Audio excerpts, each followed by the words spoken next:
Hi everyone and welcome to another episode of Art2Heart. Today we are at the Grimandi Gallery during the solo exhibition Muted Discourse by master artist Raymond Weestradt from South Africa. Welcome Raymond. Thank you very much. Share with the public this amazing exhibition. We have 3 series here, right, represented? Correct. Can you share a little bit about them? Certainly. First of all, thank you very much for the opportunity and for the honor of being here to exhibit my work. I want to refer immediately to the title of the exhibition, which is Muted Discourse, The Silence Screams the Loudest. And it's something that I really thought about quite long and hard when I designed the concept of the exhibition. And it really goes back to last year in December year before last in December when I had a part of an exhibition here. And the main thrust with this exhibition is really, I'm an African, I come from Africa, and I wanted to, first of all, when we're talking about stories from Africa, I wanted to convey the more positive picture of what Africa should be, could be, must be.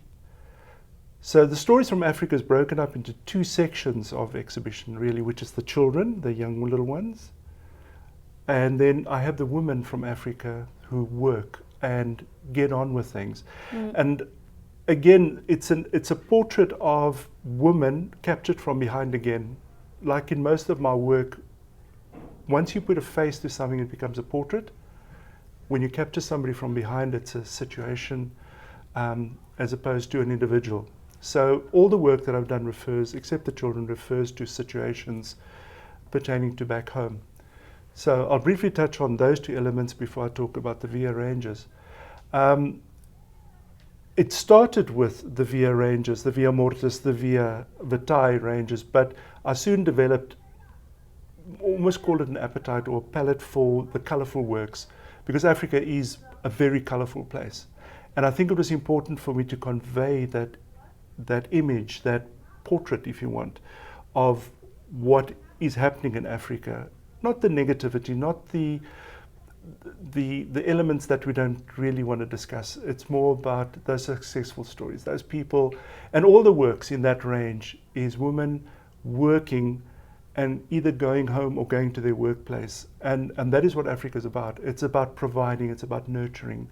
And that is what I try to capture with the colorful women from Africa. For me, the story about the children of Africa was more about capturing that youth, that innocence. You know, Africa's got so many stories about the negativity and the hardships, and it's not something that I'm trying to ignore. It's not something that I'm saying I don't want to expose people to that, but that is a reality as well. I want people to see that these youngsters, these are the children that hopefully will one day come through with a positive outlook and become the leaders of Africa, throughout Africa. And therefore I've captured them, and the titles reflect that. The little boy playing with marbles in his hand, and the other one saying, come and play with me.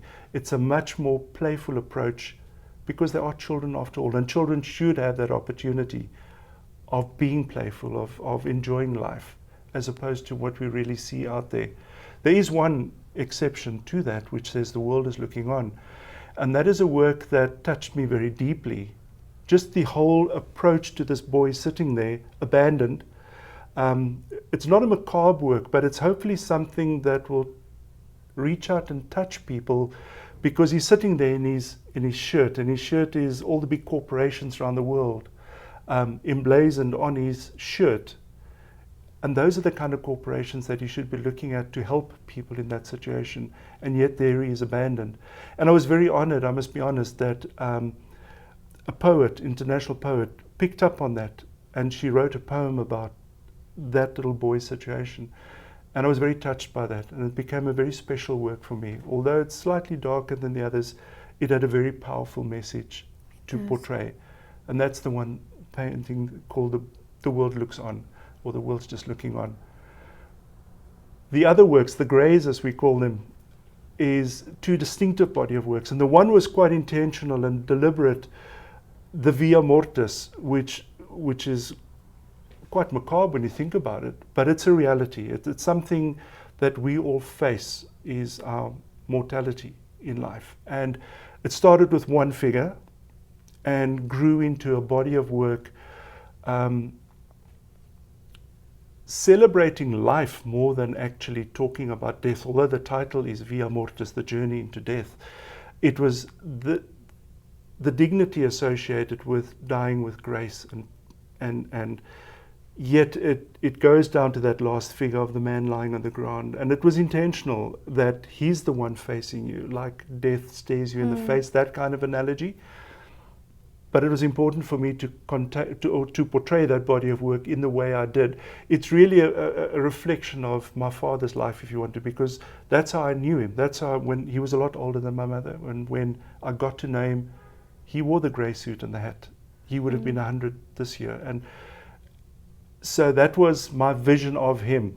And he passed in 1985. So that whole body of work was focused on that. Although they are 6 individual people, it's not the same man going through the stages into death. It's more than the reflection of showing that it happens to everybody. So therefore it's people from all over the world. Again, the color gray that I used in that body of work is more reminiscent of the fact that it's a uniform color. And when I explain that to people, I say to them that gray, black and white don't appear in the color spectrum of the rainbow or the color spectrum. These are colors that absorb or elements that absorb or reflect color. So I wanted that universal story to go through by using a color that was, or a non-color, and therefore they're all treated in grays. Their skin tones are slightly different to what they should be. And what excited me about the body of work was when I did my transfer from my photographs onto the big canvas, the grid lines were there as I was transferring them. And I remember a conversation with you. I said, do I take them out or leave them? And it was a thrill that we connected immediately and said, no, they should remain. Because that was the transfer from photograph to painting, but it's also the transfer from life into death.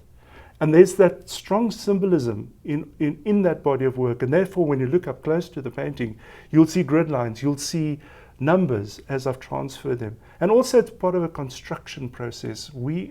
Bodies are constructed, people, the whole process of death is a construction, the whole process of life is a construction. So I was very excited when we elected to leave that, because those elements contributed strongly, I felt, to the body of work. Yes, it is a dark body of work. It's a body of work that not many people would sort of want to engage with and look at, but it is the reality. On the other hand, Via Batai, the journey of life, again, is in the same vein of people dressed in grey, because, again, it's a universal story. And for me, what is exciting was, once the grids had obviously also been put in, the grids then reminded me so strongly of women around the world and the situations they find themselves in. And it's unfortunate, it's an indictment where there's abuse of women. Women are compartmentalized and kept in cages, be it in their bodies or in their brains, especially from Africa, where I'm coming from. And I'm not singling out Africa, that's what I know, it's what it is. So for me, it was important to tell the story that women are the life givers. And in all of those works, you'll find these women from all various ages and from all different countries and continents in the process of working, of providing for their families.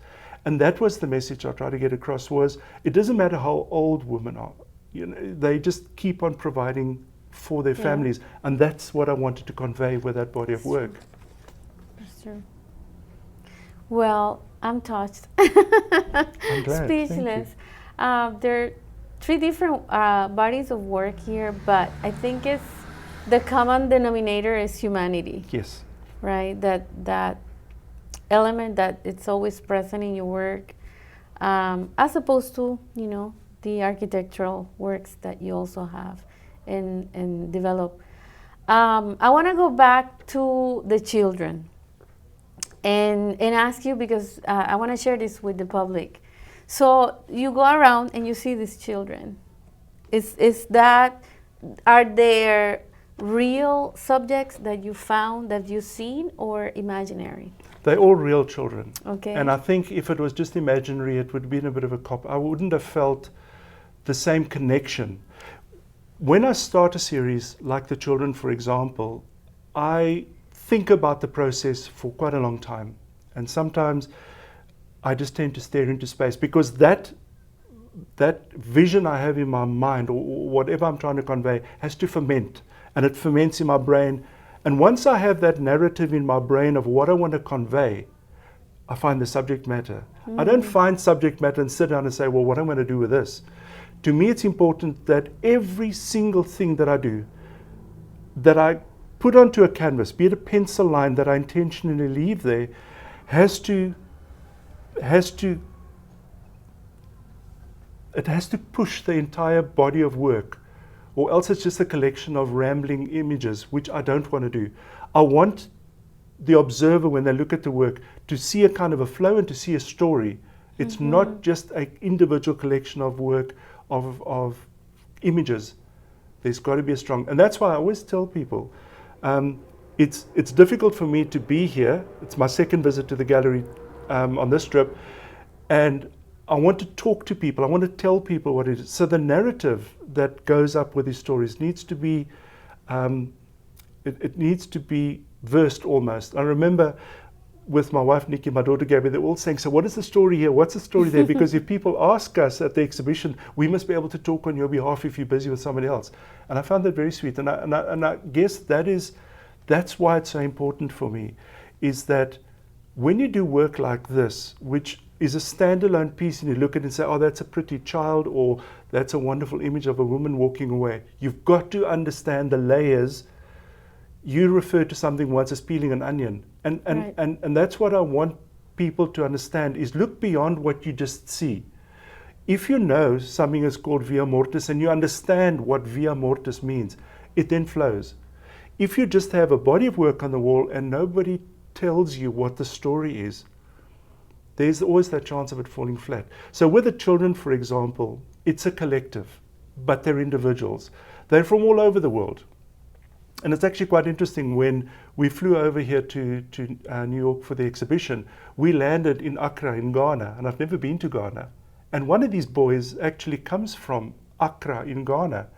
And it was sort of that bittersweet thing, although we were there in the middle of the night and I couldn't see the countryside or whatever, you then go and look at what's going on or what is happening in Ghana. But again, I go back to the collective must tell the story. And every single painting of the children has to be strong enough to carry that message forward.